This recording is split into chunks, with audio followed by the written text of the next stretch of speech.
Yo, Jamaica, me alone think what Julian Robinson I say make a whole heap of sense. I want to know watch the video yeah? I want to know listen with understanding. Not out of favoritism, but with understanding as it concerns to the Jamaican people and the Jamaican economy. Zine. So I want to know pay attention to that one here. And link me up in the comments and make me know one of the things. Zine. All fall disproportionately on those with lower incomes, including the elderly, the very people who are still struggling to recover from Melissa.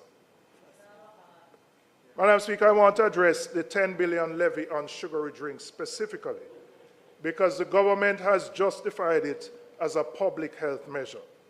And that justification deserves examination.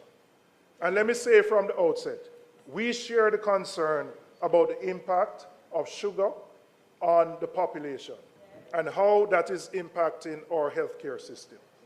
The level of sugar consumption is a genuine concern and deserves serious policy attention. However, where we part with the government is what is being prescribed as the solution to that problem. If the primary concern is about reducing sugar outcomes, the government has more effective tools that can be used to do so. The government can mandate local manufacturers and importers to reformulate their products so that sugar content is reduced in those products and provide a time frame by which those manufacturers and importers do so, because it will obviously require some time to reformulate their, what they produce. This would reduce the amount of sugar people consume, and the government can do that. Now, I want to look at the assumptions behind this tax. The government is imposing the taxes on an assumption that there will be no reduction in the consumption of these drinks. Right. Yeah. The government anticipates to get $10 billion from consumption alone, which means that they do not believe, right?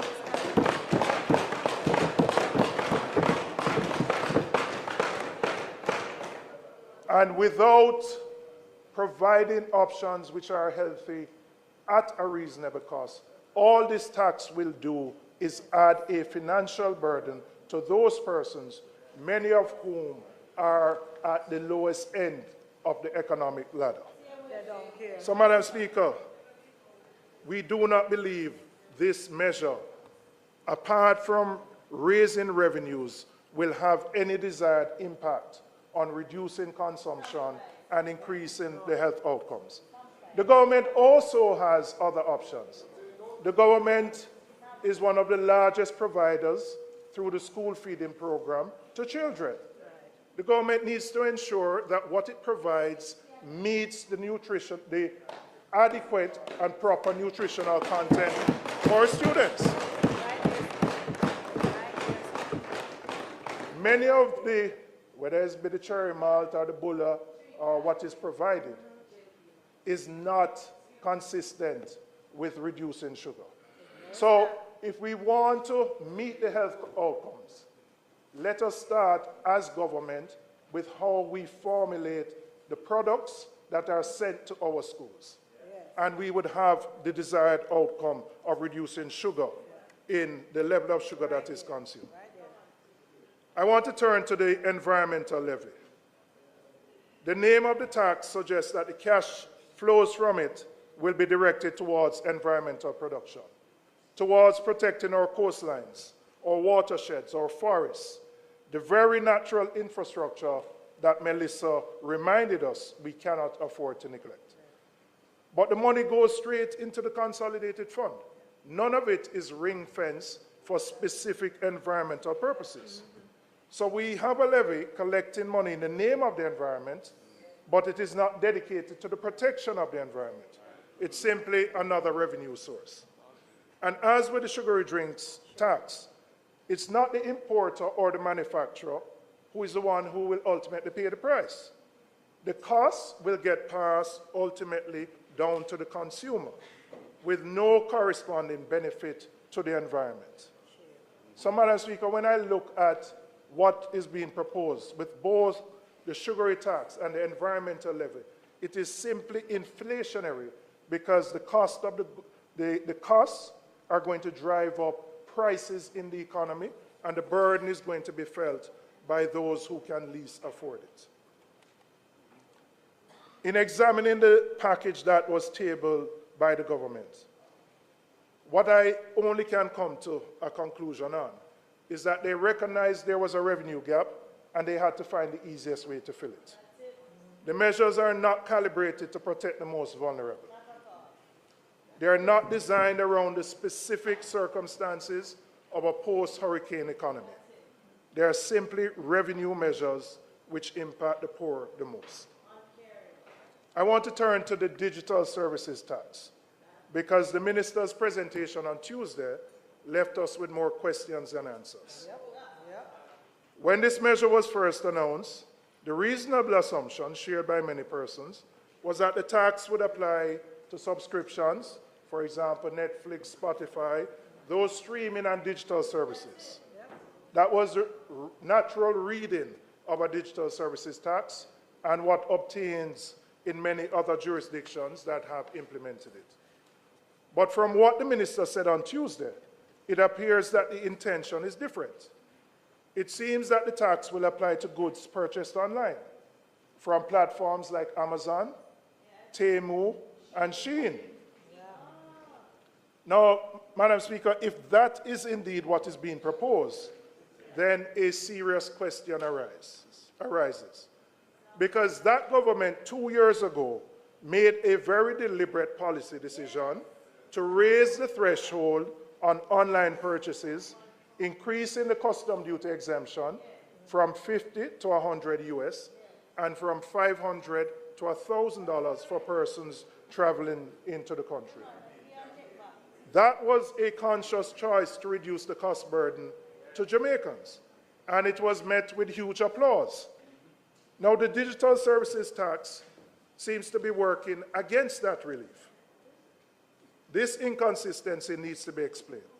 You cannot, on the one hand, increase the threshold to give consumers a break, and then on the other hand, you take back what you have just extended. And so the minister said in her presentation that local retailers are feeling the pressure from online shopping.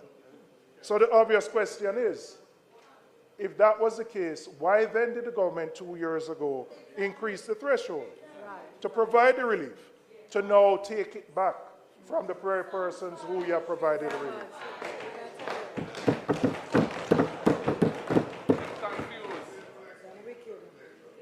And beyond the inconsistency, there is the practical question of how this is going to be implemented. How are the taxes going to be collected? Who is going to be responsible for remitting it? What is the mechanism for enforcement across hundreds and thousands of transactions from foreign platforms? The minister owes the House an explanation. She has been here twice, and I must say, having spoken twice, it is as confusing as it was before. As to exactly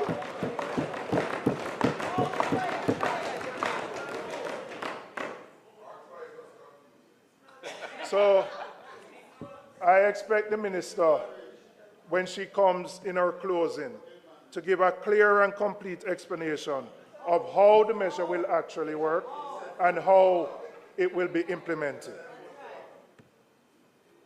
Madam Speaker, I want to talk about the NHT and specifically about the 11.4 billion extraction from the NHT each year. The government has been extracting money from the NHT for over a decade. Yes, we acknowledge it was the PMP that introduced this measure in 2013.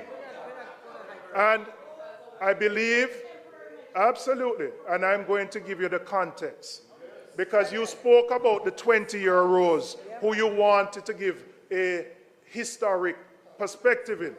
But I notice whenever you talk about the economy, you don't want to talk about what happened between 2007 and 11.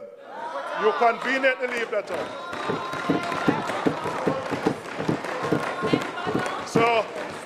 So when you were talking, you have added 15 minutes to my presentation because I am going to give the perspective and I'm going to give the context.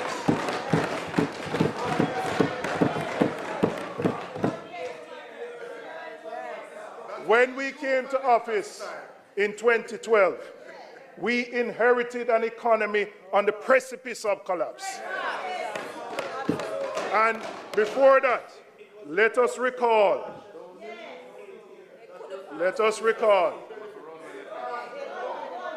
Yeah, man.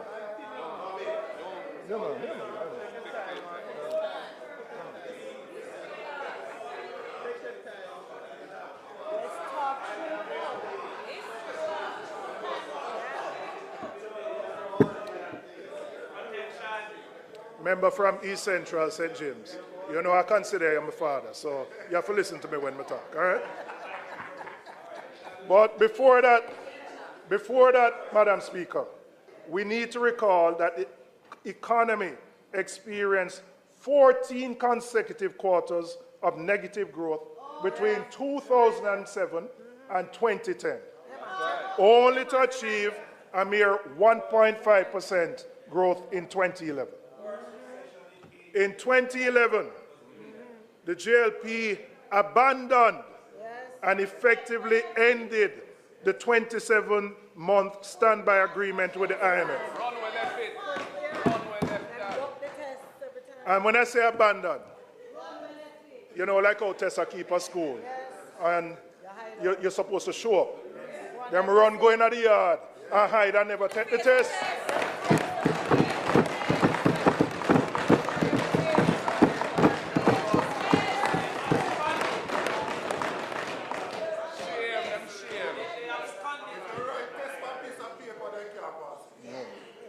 Because of how badly the JLP dealt with the IMF agreement, Jamaica was effectively shut out of the international capital markets. Our international financial partners had lost confidence in the country's financial management. We inherited that situation and had to renegotiate the IMF agreements from a position of considerable weakness. That agreement was one of the most demanding fiscal programs ever imposed on any country borrowing from the fund.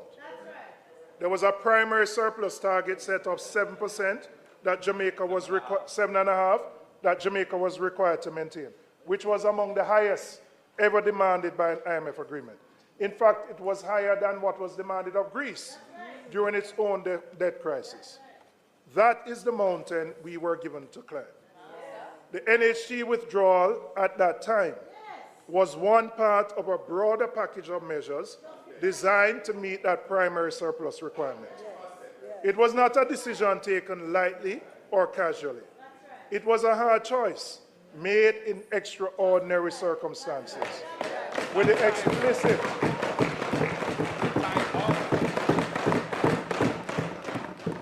explicit understanding that it was temporary.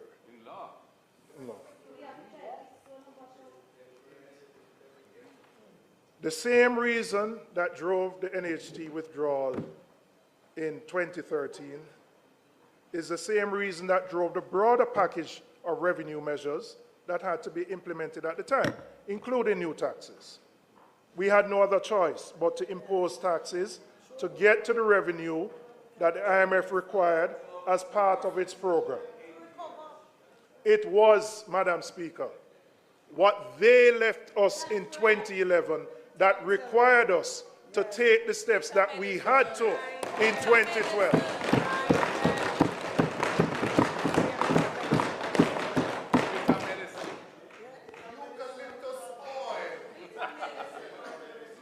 The hard choices, and I want to look at this chart, because the minister used it on Tuesday and said she wanted to explain to the 20-year rows, right?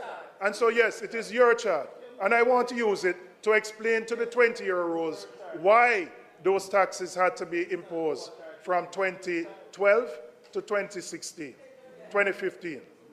But there's been this, I don't know if I can say lie, about no new tax for 10 years. We've been hearing this misrepresentation that there's been no new tax for 10 years. But then I looked on the minister's chart. So what is in 2016? What is in 2017? That's a school bus, a new school bus. So Damien, when you go back to Ty Dixon, I want you to ask your constituent, what can go so?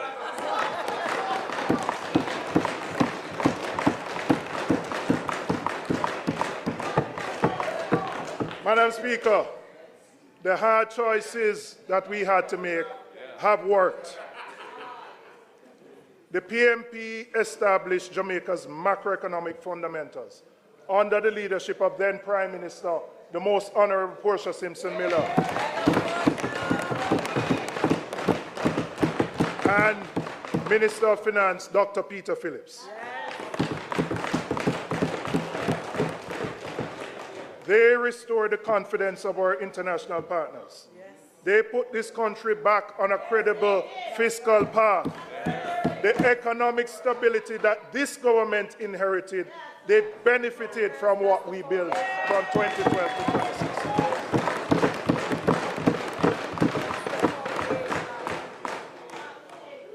No, Madam Speaker, if we're going to have a history lesson, we must just do it honestly. We can't pretend that everything on this side has been great. But give the context. Don't come here and give a half story. Leave out your term from 27 to 2011. Like nothing never happened. That we just get up in 2012 and inherited some better roses. Give the proper context so that the same 20-year-olds we are talking to will know. Tell the people the truth.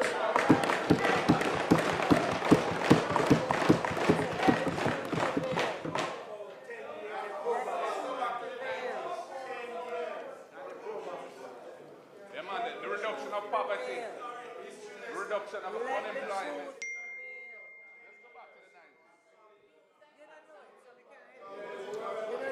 The internet. Madam Speaker, I need your protection. Members. Why not?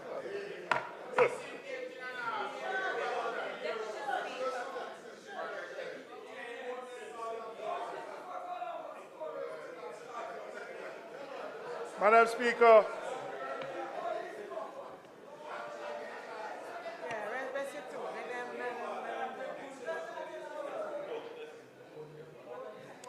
the international community recognized what the PMP did during that period. That's right. The then IMF Managing Director, Christine Lagarde, and I quote, "I want to pay tribute to Minister Phillips and his colleagues for what has been a clear change of course, That's right. making the hard choices and successfully completing 4 reviews."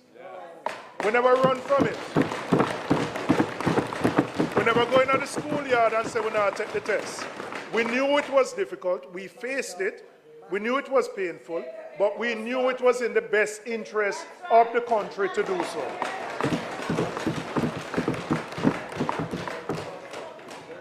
So I now want to come back to the NHT withdrawal. And I want to remind the House of how the then JLP opposition responded. They didn't simply disagree with the measure, Madam Speaker. They campaigned against it loudly and relentlessly, framing it as an attack on the working class, framing it as an assault on the poor, framing it as a betrayal of the Jamaican people. The person who was the most vocal was the Prime Minister himself. Right? So I want to read what the Prime Minister said in 2015. Right? And this is not artificially, intelligently created. This is the real thing. and I quote, "The JLP does not support the use of..."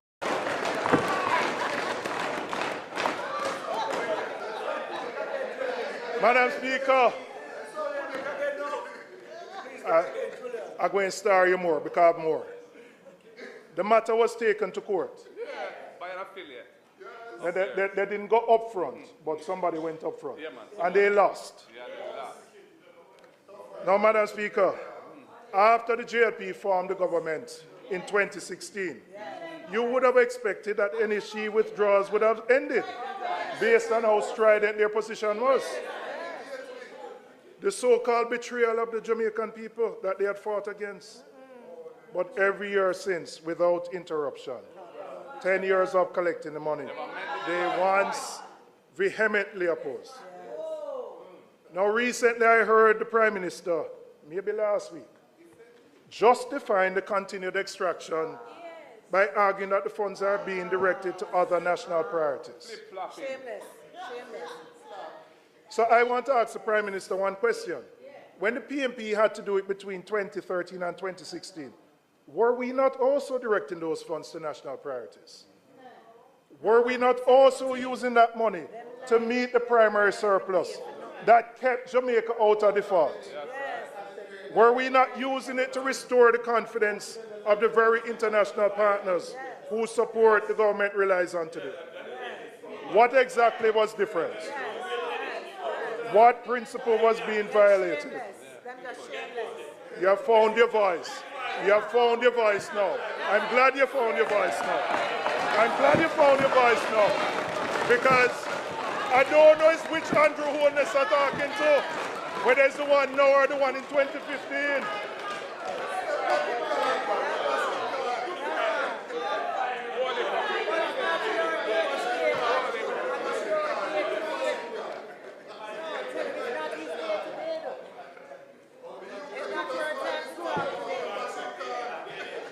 So what was different? What was different now than it was in 2013? The only thing that was different was you were on this side and we were on that side.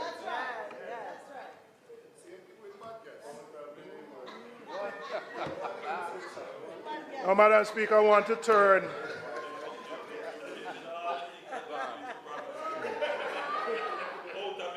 No, listen, allow him to talk. Allow him to talk.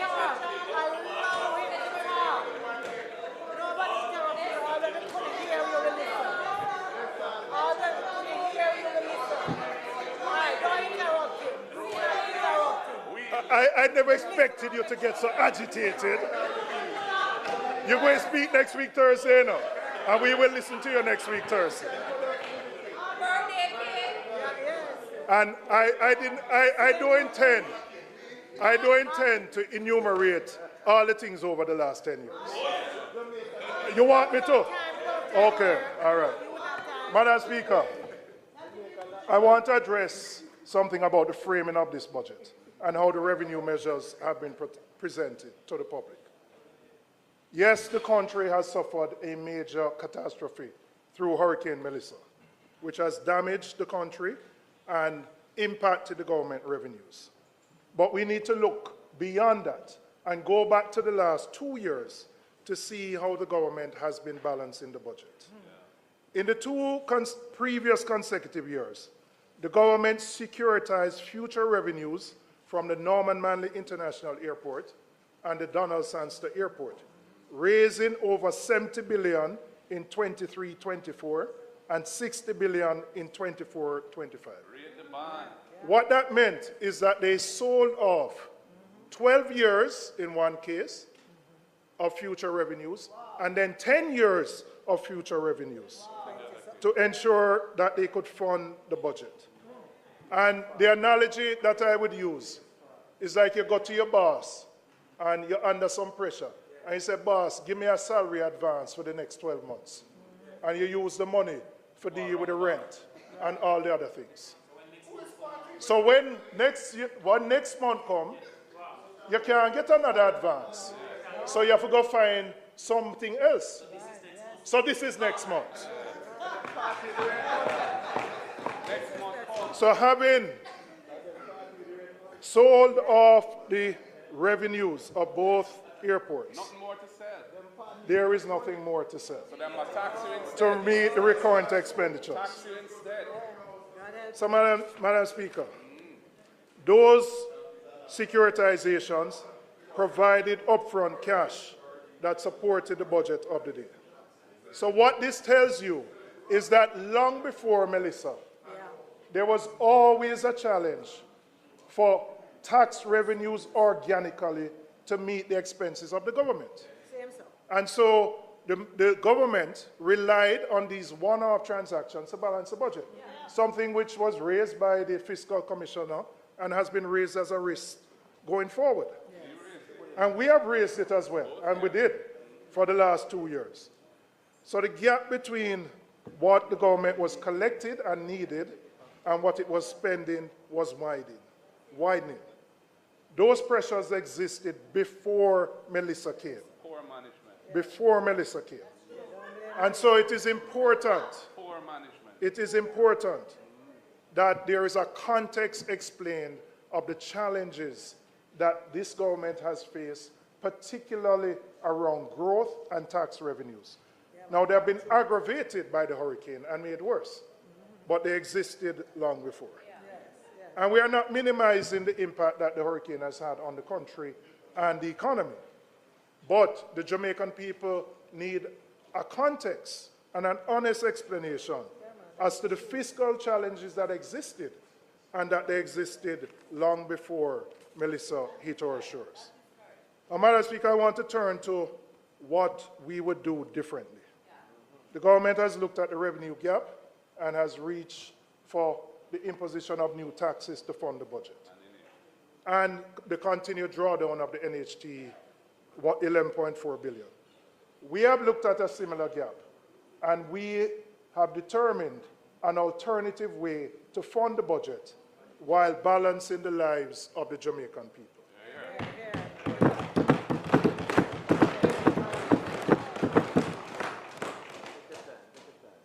Madam Speaker, we have always said that compliance can bring in more revenues than simply raising new taxes. And I am recommending the implementation of an electronic invoicing system for the tax administration of Jamaica. Needed long time. The first source of this revenue would be this electronic invoicing system, which we estimate would generate